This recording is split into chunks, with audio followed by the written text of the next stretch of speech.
अंदर खाने खबर यह है कि शरद पवार की पार्टी को ऑपरेशन टाइगर जैसा डर सता रहा है।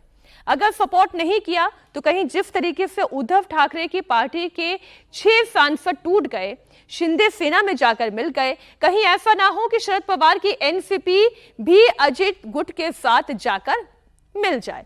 एनसीपी के विलय को लेकर सुप्रिया सुले ने कहा कि अजीत दादा के निधन के साथ ही विलय के मुद्दे पर पूर्ण विराम लग गया है।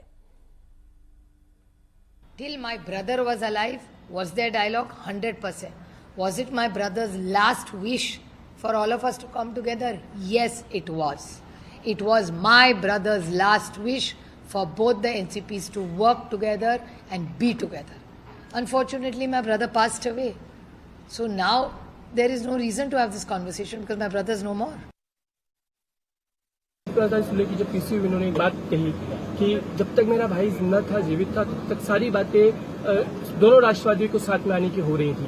अब वो नहीं है तो उसके बारे में कोई नेगोशिएट नहीं कर सकती, कोई चर्चा ही नहीं, कोई प्रस्ताव ही हमारी तरफ नहीं आ रहा। लेकिन उनकी आखिरी इच्छा यही थी कि दोनों साथ आ जाए। सही है ना, दादा की इच्छा थी कि हम साथ में आकर काम करें। अचानक दादा की दुर्दैवी मृत्यु होने के बाद उसको पूर्ण विराम मिल गया है।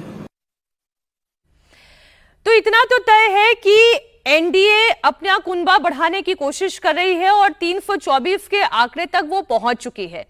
लेकिन कांग्रेस पार्टी का स्टैंड ये है कि गलत तरीके से इस वक्त भारतीय जनता पार्टी अपने नंबर गेम को जुटाने में लगी हुई है।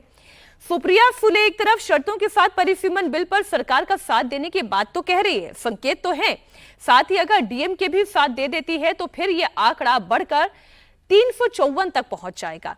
लेकिन फिर भी सरकार को 2/3 बहुमत के लिए 6 और सांसदों की जरूरत होगी।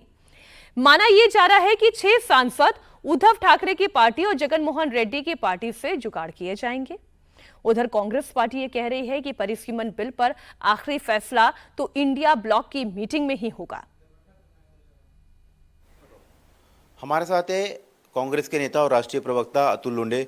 लोंढे साहब, जिस तरह से परिसीमन का बिल विधायक जो है वो अगर लाया जाएगा तो उसके लिए एनसीपी शरद पवार पार्टी शर्तों के आधार पर समर्थन देने की बात कर रही है, कैसे इसको देखते हैं? देखिए, बिल किस स्थिति में आता है, कैसा आता है, वो तो आने वाला वक्त बताएगा। अभी बिल तो आया नहीं है, उसके ऊपर हम कांग्रेस की लीडरशिप तय करेगी। लेकिन अभी प्रेजेंट फॉर्म में जो बिल है उसका हमारा विरोध है, हमने उसे डिफीट किया है क्योंकि वो देश का विभाजन करीब बिल था। लेकिन आपकी जो भाषा है, आप कह रहे कि विरोध है, यही साफ साफ भाषा क्यों शरद पवार की पार्टी इस्तेमाल नहीं कर रही? जहाँ तक मैंने सुप्रिया जी का स्टेटमेंट सुना, उन्होंने कहा कि हर राज्य में अगर 50% बढ़ती है, मान लो जैसे अभी के बिल में तमिलनाडु की 10 सीटें कम हो रही है, केरला की 7 सीटें कम हो रही है, ऐसे अलग अलग राज्यों में जो दक्षिण के राज्य जो है वहाँ पर सीटें कम हो रही है। क्या दक्षिण के राज्यों का प्रतिनिधित्व कम कर रहे हैं, इसलिए इस बिल का विरोध करते हैं हम। क्योंकि अमित शाह जी पीछे तो फोटो लगाते हैं सरदार वल्लभ भाई पटेल का, जिन्होंने देश एक किया था।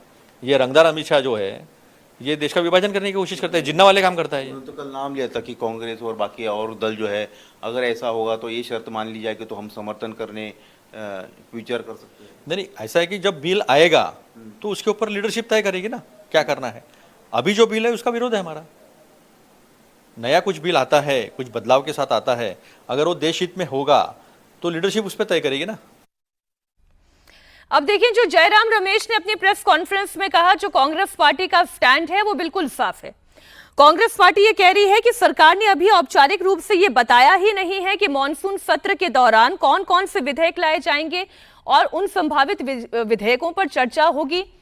तो पहला सवाल तो यही है कि क्या सरकार भी अभी सोच रही है, विचार कर रही है, जब तक डीएमके से कोई कमिटमेंट नहीं मिल जाता है तब तक परिसीमन बिल को फ्लोर पर नहीं लाया जाएगा। इधर कांग्रेस पार्टी के सामने सबसे बड़ी चुनौती यह है कि वो इंडिया ब्लॉक को कैसे इंटैक्ट रख पाती है। ऐसी परिस्थिति में जब टीएमसी की संख्या घट चुकी है, जब उद्धव ठाकरे की पार्टी की संख्या घट चुकी है, डीएमके को पहले ही कांग्रेस पार्टी धता दे चुकी है, क्योंकि जैसे ही नतीजा तमिलनाडु का सामने आया, कांग्रेस पार्टी ने टीवीके के साथ विलय करते हुए, सरकार में साथ देते हुए डीएमके का साथ छोड़ दिया और विजय थलपति के साथ उस सरकार में शामिल हो गए। ऐसे में क्या स्टालिन के 22 सांसद सत्ता में जिस तरीके का उन्हें धोखा मिला है, इस आधार पर वो एनडीए का साथ देते हैं या इंडिया ब्लॉक के साथ खड़े होते हैं? ये बड़ा सवाल है।